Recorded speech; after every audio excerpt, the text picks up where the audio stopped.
Detective Comics 1043, Mariko Tamaki writing with Dan Mora back on the art.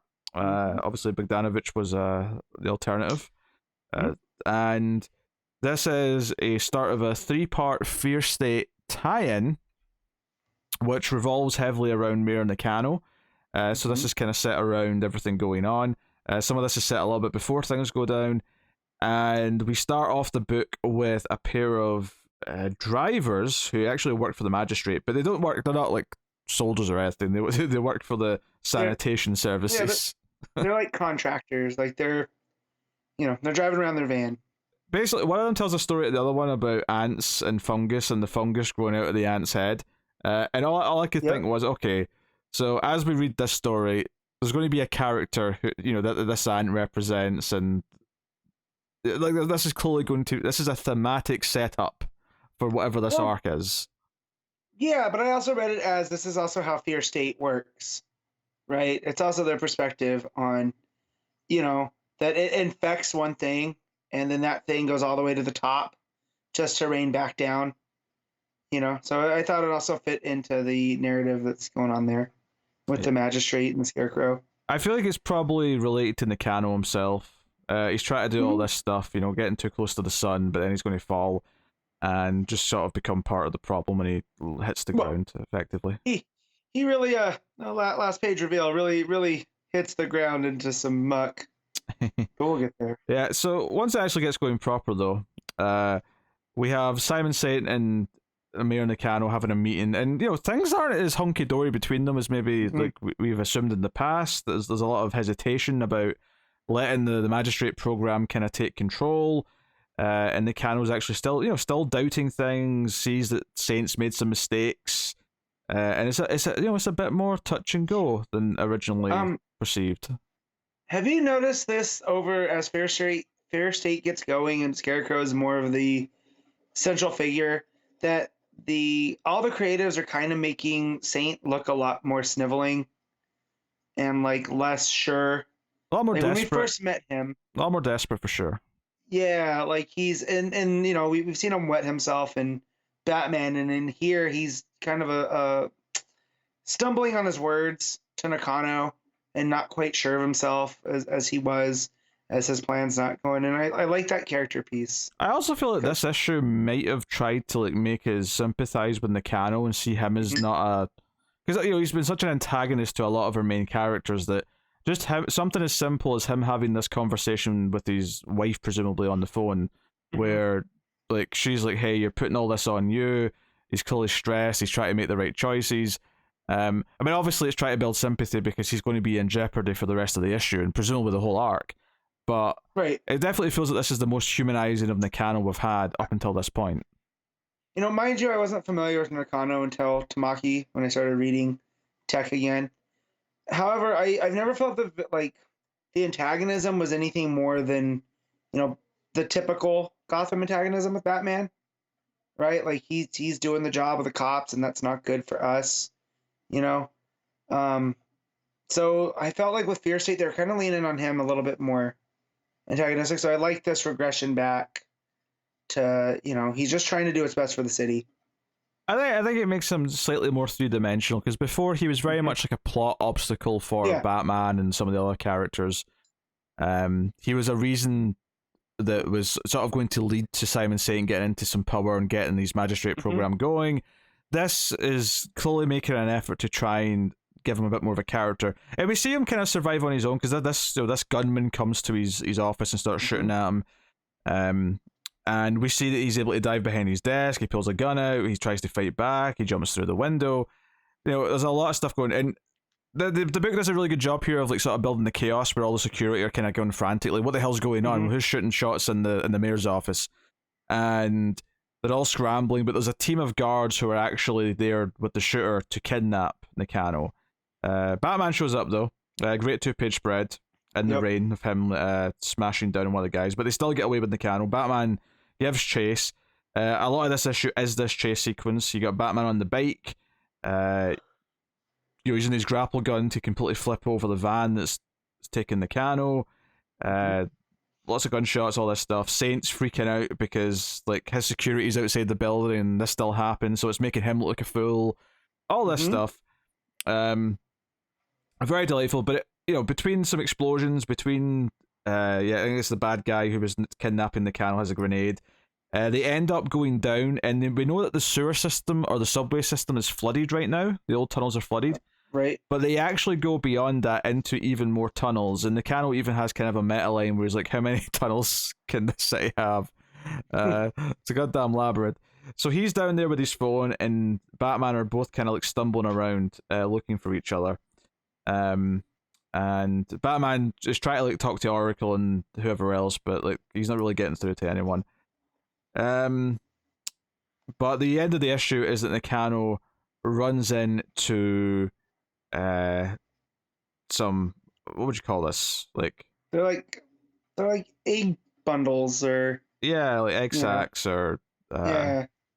I was trying to think. Is larva? Is this? You wouldn't use larva to describe this, I mean, would you? they could be. Yeah. I mean, but if we're comparing them to insects, there's a pupal stage. You have an egg, pupa, larva, and then fully grown. So this still seems like they're in that phase. So, but I was not ready to see the Vile thread line come back so soon.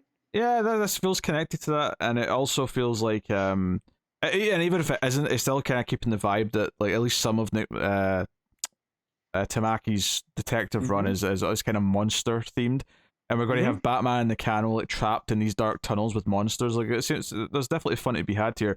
Now, admittedly, from a shared universe perspective, how do we justify whatever this is going to be like of Batman stuck in tunnels when Fear State's supposed to be going on, given all the stuff he's doing in Batman?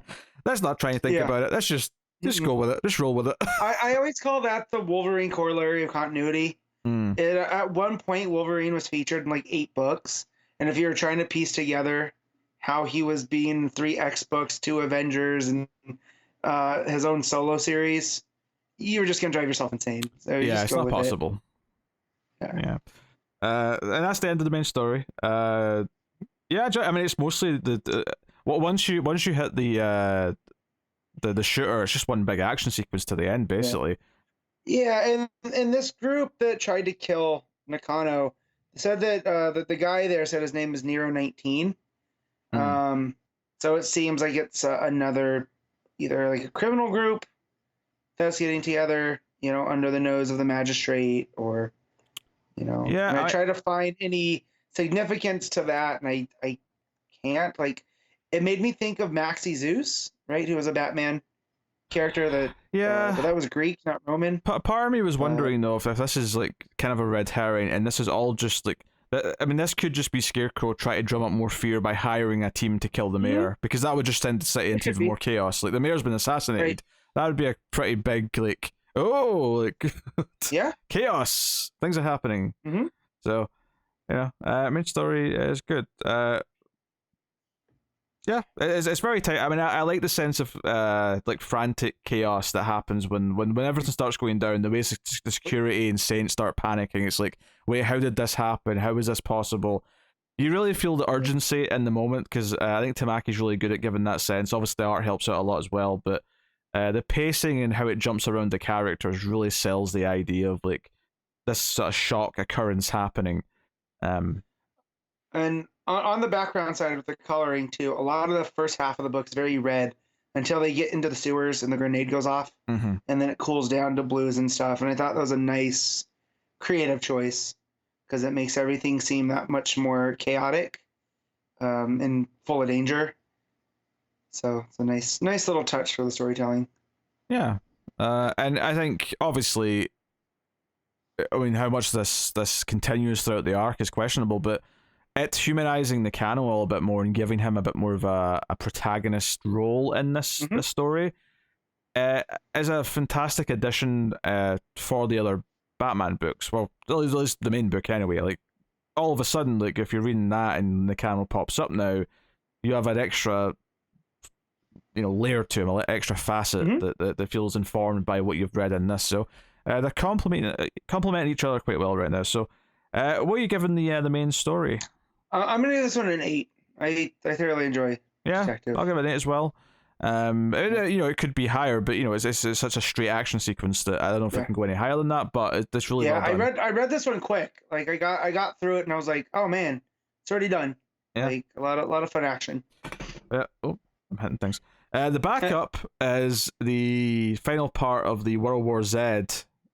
So not World War Z. I'm gonna have to go back through my issues of Detective and read all these now. Yeah, sorry. So I said World War Z, Task Force Z. Yes, I hear what you meant. I think we all did. Yeah. So, and I've been enjoying this. This little backup series has convinced me that I do need to check out this book. But this was kind of the final part of it.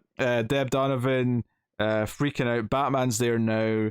Gets her out of harm's way. Red Hood's still beating up the guys responsible for all this, stealing bodies, malarkey, whoever this is. The big twist is, though, is that after they subdue Red Hood, the guy takes off his mask and he's got an FBI badge. So this is like official. This is government bodies doing this shit. Mm-hmm. The story goes out. They tease whoever the mysterious guy is behind running this. Whenever he's talking to Nakano, and Nakano's pissed that I helped you approve all this like shady stuff. This is making me look bad with this news article going out. But the real point of this though is that Red Hood, he's in what feels like a sort of an interrogation style room, but it turns out he's not there to be interrogated or tortured. It's a job interview. And he's like, well, what the hell? What's the job? And the final page is Task Force Z behind them. You got Man-Bat, Bane, and co. And obviously there's a little bit of a tongue-in-cheek humor here because it says, I'm putting together a team and they're dying to meet you. So it seems like Rosenberg, because I saw that as I was flipping through. Yeah. It seems like Rosenberg's having a lot of fun over at DC. It does, doesn't it? Yeah. I can't deny this has actually been a really fun setup for this book. Derek Robertson did the art. I think is mostly I think Red Hood looks a bit weird in the last couple of pages. I think his face feels a bit odd, but for the most part, when they've all got their masks on, I think the art's pretty pulpy and pretty fun. It feels a little bit old school. The heavy inks give it kind of a 90s vibe to me. But yeah, I'm totally down to try this. I think this has been a fantastic example of a backup kind of being a prologue to another new series, and it's good enough that it's made me. Now, admittedly, it was Matthew Rosenberg who's going to do the series, so I probably would have given it a chance anyway. But this actually made me kind of like, oh, this is actually kind of fun, and I kind of hate how many things with Red Hood in it I'm enjoying these days. It feels against my I've just soul. Given up on it. And just be like, he's fine now, like it's okay. It's okay. You can still hate Guy Gardner, Pete. Like, oh, good, yes, yeah. Guy Gardner sucks with an X. That's SUX. There you go. You're entitled to your opinion. Yes. But yeah, I almost feel like these because you have Rosenberg and Williamson, all these guys that are doing stuff with the Red Hood character. And even Tom Taylor, they're all within our generation. That's almost like they took a mission to go, how can we make Jason Todd suck less? and now they're just going for it. So, there's some sort of Jason Todd improvement agenda going on, and I don't like it. I don't like it. Stop it. But yes, backups. If you're, I don't know, I hate rating backups on their own. It feels weird because it's just like I think I want to give this an 8 as well, but it feels weird to because I wouldn't say it's up to the standard of the main story, but at the same time, it's only a part of a story, is it? Mm-hmm. But it left me wanting to read the new book, so whatever. Just that's my rating.